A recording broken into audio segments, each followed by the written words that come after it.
Dead 3. Les animaux. Guerre en Ukraine. Les 3 infos à retenir ce jeudi 17 mars. Au 21e jour de l'invasion russe en Ukraine, les secours poursuivent leur recherche de survivants au théâtre de Mariupol et le bilan reste inconnu ce jeudi 17 mars. Les membres du G7 et la Maison-Blanche condamnent les crimes de guerre perpétrés par la Russie. Un échange est prévu entre les présidents américains et chinois vendredi pour évoquer la guerre en Ukraine. Près de 22 jours après le début de l'invasion russe, les frappes continuent de s'abattre sur l'Ukraine. Après les frappes qui ont touché le théâtre de Mariupol mercredi 16 mars, le bilan du nombre de morts reste inconnu. Les membres du G7 et la Maison-Blanche condamnent fermement les crimes de guerre commis en Ukraine. Le président américain Joe Biden doit échanger avec son homologue chinois vendredi pour échanger sur l'implication de la Chine dans le conflit russo-ukrainien. L'Union européenne condamne les graves violations du droit humanitaire et les crimes de guerre commis par la Russie en Ukraine, a annoncé ce jeudi le chef de la diplomatie européenne, Josep Borrell, dans un communiqué. Les auteurs de crimes de guerre doivent rendre des comptes, ont alerté des ministres des Affaires étrangères des membres du G7 dans une déclaration commune ce jeudi.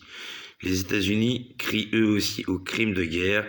Le chef de la diplomatie américaine, Anthony Blinken, a accusé Moscou de ne pas faire d'efforts significatifs sur le front diplomatique et a également qualifié de crimes de guerre les attaques russes contre les civils.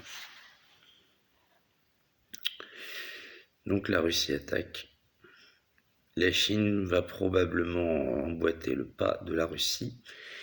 Et voici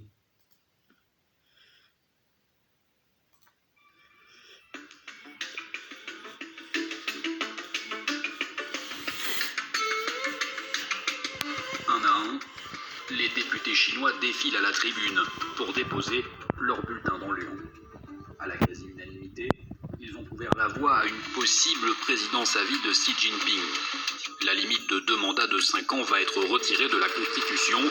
Seulement 2 députés ont voté contre, 3 se sont abstenus, 2958 ont voté pour.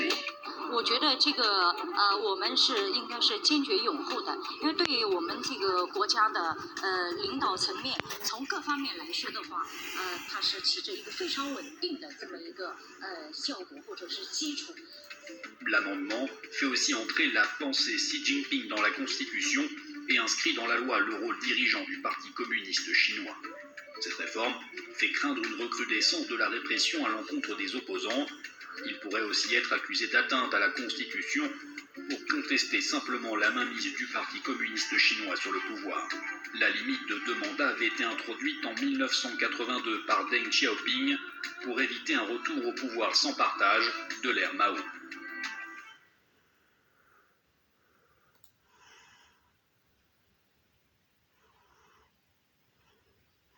Voici maintenant le texte. Xi Jinping est-il le nouveau Mao? Depuis 2017, le nom du... Voici maintenant le texte que Xavier, l'un des 7 prophètes, le roi de France et de terre de Jérusalem, a écrit il y a quelques années, il y a 2 ans. Ici Xavier Ier. L'actualité internationale peut parfois sembler fort complexe, un peu comme le tableau d'un mathématicien rempli de chiffres et de parenthèses avec des inconnus.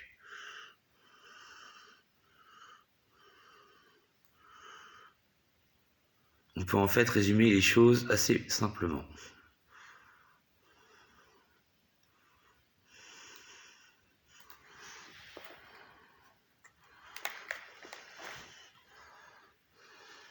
Désolé. La souris fait chier. Oui, les souris font chier maintenant. C'est l'apocalypse. Les souris font chier. Si, c'était écrit aussi. Que les souris feraient chier. Bordel de merde, c'est impossible de viser avec ces conneries de merde.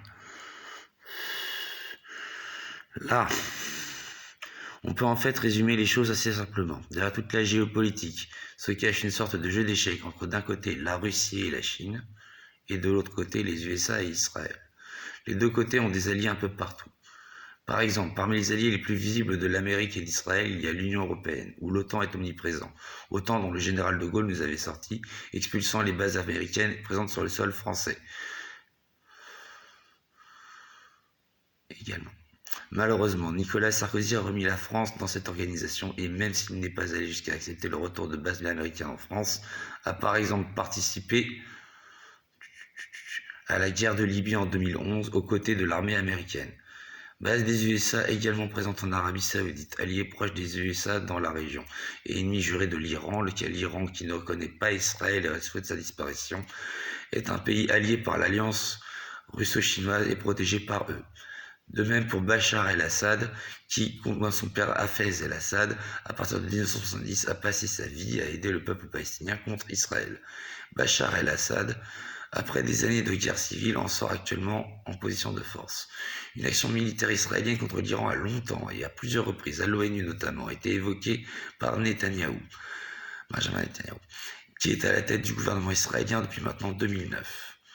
La tension est donc toujours à son comble.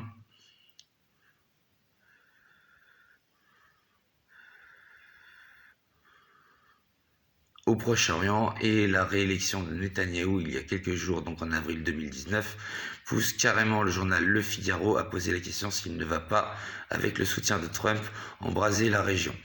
Trump qui soutient Israël inconditionnellement, à tel point qu'il a transféré son ambassade de Tel Aviv à Jérusalem il y a quelques mois et considère le plateau du Golan comme territoire israélien.